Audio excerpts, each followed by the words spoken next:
इनके अंदर छुपी कुंठा है वो आए दिन ये बयां करती थी, इनके आचरणों से, इनके बयानों से। लेकिन हमने हार नहीं मानी है अध्यक्ष महोदय।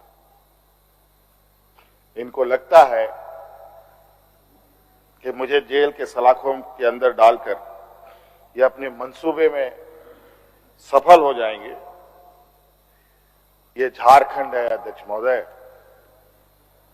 ये देश का एक ऐसा राज्य है जहां हर कोने में आदिवासी, दलित, पिछड़े वर्गों से अनगिनत सिपाहियों ने अपनी कुर्बानी देकर यहां के आदिवासी दलितों की जान बचाई। देश आजादी के सपने भी ये लोग नहीं देखते थे अध्यक्ष महोदय, तब से झारखंड के आदिवासी अपनी हक अधिकार की लड़ाई लड़ रहे। ये तो बहुत बाद में आए, लेकिन बौद्धिक संपन्नता, आर्थिक संपन्नता, आज तक इन लोगों ने देश का गांधी टोपी नहीं पहना अध्यक्ष महोदय।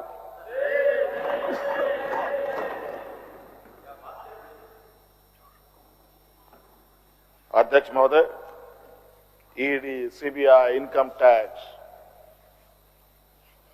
जिनको देश के विशेष और काफी संवेदनशील व्यवस्थाएं कही जाती है, जहां करोड़ों रुपया, 12 लाख, 14 लाख करोड़ रुपया डकार कर इनके सहयोगी विदेश में जाके बैठे हैं, उनका एक बाल बाका करने का औकात इनके पास नहीं है। इनके पास औकात है देश के आदिवासी, दलित, पिछड़े के ऊपर और बेगुनाह लोगों पर, और उसमें भी गुनाह किया हो तब की बात तो अलग है, बेगुनाहों पर अत्याचार कर। आज मुझे किस लिए अरेस्ट किया गया अध्यक्ष महोदय?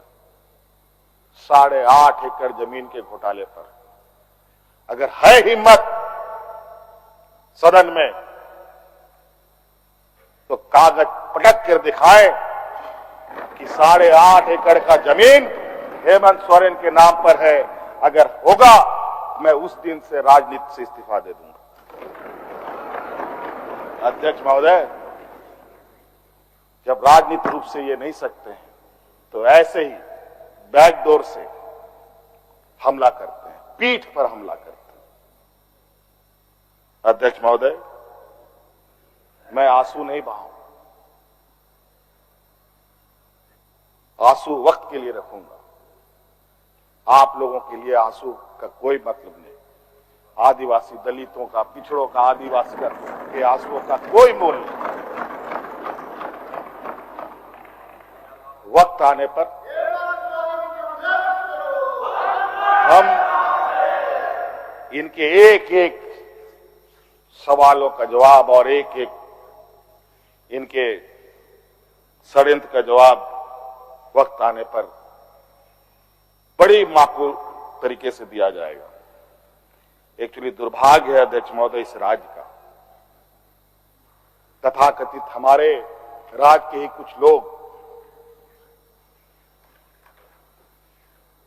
जो ऐसे सामंती विचार वाले के चरणों में जाकर के झुककर उनकी सेवा और पूजा अर्चना में लगे। नहीं तो इस राज्य की इतनी दुर्दशा नहीं होती अध्यक्ष। राज अलग हुए 23 साल हो रहे हैं, 24 साल हो गए अध्यक्ष महोदय। किसने सबसे अधिक राज किया इस राज्य में? ये मुझे बोलने का जरूरत नहीं है, किसी को बताने की भी जरूरत नहीं। सब अपने गिरेबान में देखें, सबको पता चलेगा कौन कहां बैठा, किसने क्या काम किया। घोटाले इनको 2024 से ही नजर आ रहे हैं, 2000 से नजर नहीं आ रहे, 2019 से ही इनको नजर आ रहे हैं। आज ये नहीं चाहते अध्यक्ष महोदय, देश का आदिवासी, दलित, पिछड़ा, अल्पसंख्यक देश के सर्वोच्च स्थान पर पहुंचे। ये नहीं चाहते कि ये जज बने, ये नहीं चाहते ये आईएएस आईपीएस बने, ये नहीं चाहते ये राजनेता बने। इन्हीं के साथ बैठे लोग हैं। इन लोगों ने भी आदिवासी नेता बनाया था मुख्यमंत्री। बता दीजिए इन कितने आदिवासियों ने 5 साल पूरे किए। और मुझे पता था कि ये मुझे भी 5 साल पूरा करने में रोड़े अटकाएंगे। और नतीजा ये हुआ, आखिरी सांस तक कुछ भी करो 5 साल पूरा नहीं होना चाहिए, रिकॉर्ड में नहीं लिखना चाहिए, रजिस्टर में नाम नहीं आना चाहिए। बस यही। अध्यक्ष महोदय, हम लोगों ने सर झुकाकर चलना नहीं सीखा। यही खासियत है आदिवासियों। लेकिन होता है कि सरसों में ही भूत है तो सारा भूत भागेगा का, माफ कीजिएगा, सरसों में ही भूत है तो भूत भागेगा का। यहां कुछ भूत ऐसे भी हैं जिसकी वजह से ये कठिनाइयों का सामना करना पड़ता है। बहुत प्रयास हुआ। जब जब हम लोगों ने अलग राज्य का परिकल्पना किया तब भी इन लोगों ने हंसी उड़ाई कि आदिवासी लोग अलग राज्य लेगा। जब हम सत्ता में आए, आदिवासी सत्ता चला पाएगा, कुछ दिनों में गिर जाएगा। मैं हवाई जहाजों में चलता था अध्यक्ष महोदय, उसमें भी इनको तकलीफ। मैं 5 स्टार होटलों में रुकता था, उसमें भी इनको तकलीफ। मैं बीएमडब्ल्यू कार में घूमता हूं, उसमें भी इनको तकलीफ।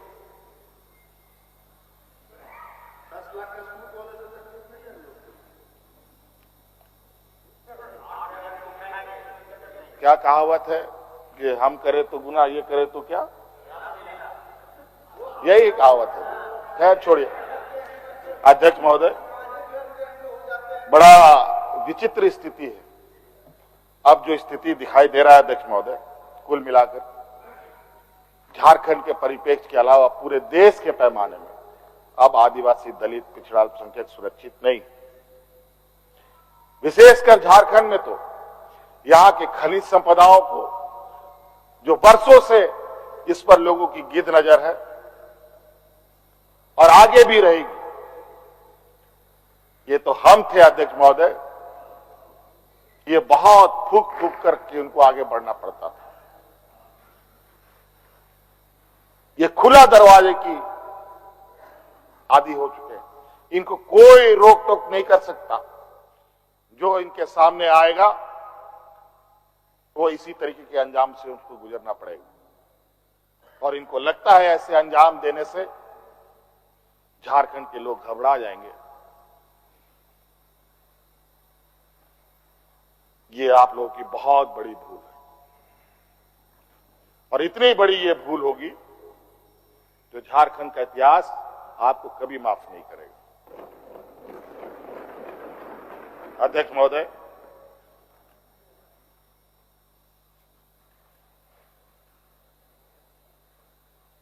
आज जो षड्यंत्र का पैमाना है वो इस कदर बड़े उसके जो दायरे बने हैं।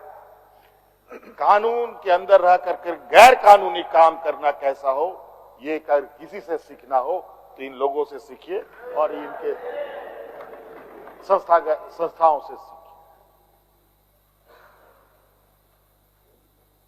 मैं तो कहता हूं, मैं फिर से कहता हूं कि आप लोग दस्तावेज लाइए सदन में, या आपने ईडी और सीबीआई को सपोर्ट कीजिए और कोर्ट में पेश करें।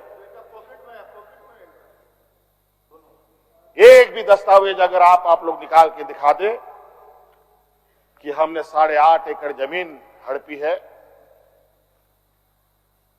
तो मैं उसी दिन राजनीति से संन्यास किया, झारखंड छोड़ के चला जाऊं।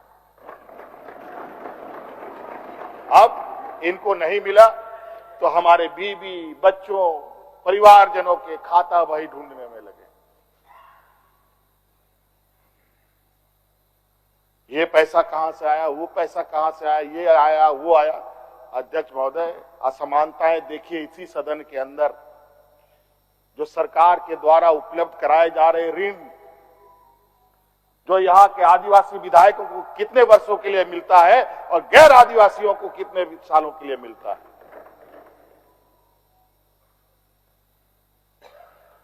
इस विषय पर गंभीरता से सोचने की आवश्यकता है। देखो, ये बहुत लंबी लड़ाई है।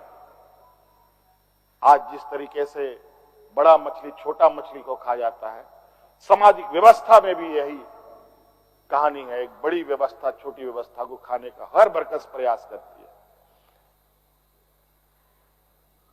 प्रभु राम का प्राण प्रतिष्ठा हुआ 22 जनवरी को। राम राज आ गया, पहला कदम बिहार पड़ा। बेचारा एक पिछड़ा वर्ग का व्यक्ति की क्या हद होगी आप जानते हैं। दूसरा कदम झारखंड पर पड़ा, एक आदिवासी मुख्यमंत्री को निगलने का प्रयास। क्योंकि इस आदिवासी मुख्यमंत्री के शरीर में हड्डियां कुछ अधिक है, इसलिए उस हड्डी को निकालने के लिए ईडी उसका डिसेक्शन करने में लगी हुई, ताकि हम कैसे इसको निगल जाए। लेकिन इतना आसान नहीं।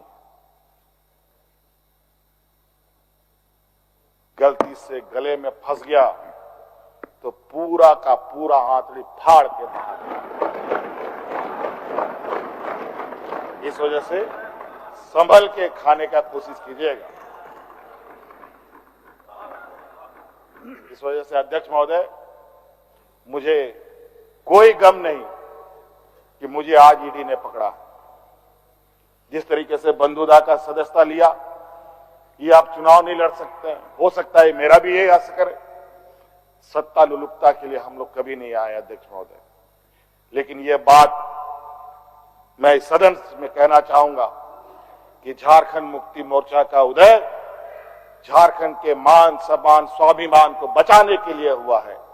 और इस मान सम्मान स्वाभिमान के प्रति जो भी बुरी नजर डालेगा उसको हम मुंह तोड़ जवाब देंगे, चाहे राजनीतिक रूप से हो, चाहे कानूनी रूप से हो, चाहे वो किसी भी जंग मैदान में हो। ये हमारा संकल्प है। ना हम पीछे हटे हैं, ना हम लोगों ने पीठ दिखाई है अध्यक्ष महोदय। इसलिए अध्यक्ष महोदय, मुझे तो कोर्ट का आदेश है कि मीडिया के सामने या बाहर वक्तव्य नहीं देना है। तो हमने ईडी वाले से पूछा, क्या सदन में भी बात नहीं रखनी है? तो उन्होंने ये भी कहा, नहीं सदन में भी आप नहीं रख सकते। हम बोले वाह। तो मैंने कहा कि आइए स्पीकर साहब के टेबल में खड़े हो जाइए, बैठ जाइए, वहां से आदेश जारी कीजिए, फिर हम चुप हो जाएंगे। ये स्थिति है अध्यक्ष महोदय। अब उस दिन का इंतजार है।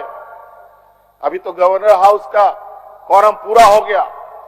अब विधानसभा से लोग कब अरेस्ट होंगे, राष्ट्रपति भवन से कब अरेस्ट होंगे, लोकसभा राज्यसभा से लोग कब अरेस्ट होंगे। अध्यक्ष, 150 200 सांसदों का निलंबन। क्या अध्यक्ष महोदय ये इतिहास के सुनहरे अक्षरों में लिखा जाएगा अध्यक्ष महोदय? बड़ी विचित्र स्थिति देश में। और मैं ये कहना चाहूंगा अध्यक्ष महोदय, विशेषकर आदिवासी दलित पिछड़े भाइयों से, आप तैयार हो जाएं। अब शोषण की एक नई परिभाषा गढ़ने जा रही है। अगर अपने आप को आपने कमजोर किया तो आने वाली पीढ़ी कभी माफ नहीं करेगी।